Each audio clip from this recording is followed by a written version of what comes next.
നമ്മളിപ്പോൾ ഉള്ളത് നമ്മുടെ സ്വന്തം അങ്ങനെ വെട്ടടിക്കില്ല രാജേഷ് മാമൻ്റെ വീട്ടിലാണ്. എടാ വെട്ടം കാണിക്കണം നീ അടിക്കില്ലെന്ന് പറഞ്ഞു. അല്ല അതങ്ങനല്ല. അപ്പം നമ്മളിതാ ഇങ്ങനെ നിന്നപ്പോഴാണ് ഇവിടെ ഭയങ്കരമായ മണം.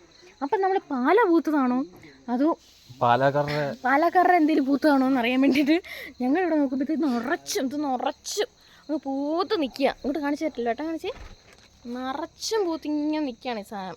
ഇതിൻ്റെ പേര് പുഷ്കരമുല്ല എന്നാണ്. ഇത് പറിക്കാൻ പാടില്ല നമ്മൾ ആക്ച്വലി. പറിച്ചിട്ട് ഇനി അഥവാ പറിച്ചെങ്കിൽ തന്നെ നമുക്ക് തലയിൽ ഇങ്ങനെ വെക്കാം. ആര് പറിച്ചാലും നമുക്ക് തലയിൽ വെക്കാം. അത് പോയില്ലേ. അപ്പോൾ എന്തായാലും ഈ സാധനത്തിൻ്റെ തൈ വേണമെന്നുണ്ടെങ്കിൽ ജസ്റ്റ് താഴെ കാണുന്ന നമ്പറിൽ കോൺടാക്ട് ചെയ്യുക. ഇവനവിടെ പോയി അവിടെ ഉണ്ടോ? ഓക്കെ, താഴെ കാണുന്ന നമ്പറിൽ നിങ്ങൾ കോൺടാക്ട് ചെയ്താൽ മതി. ഞാൻ ഇതിൻ്റെ തൈ ഇറക്കി തരുന്നതായിരിക്കും. ഇത് വർഷത്തിൽ ഒന്നേ പൂക്കത്തുള്ളൂ.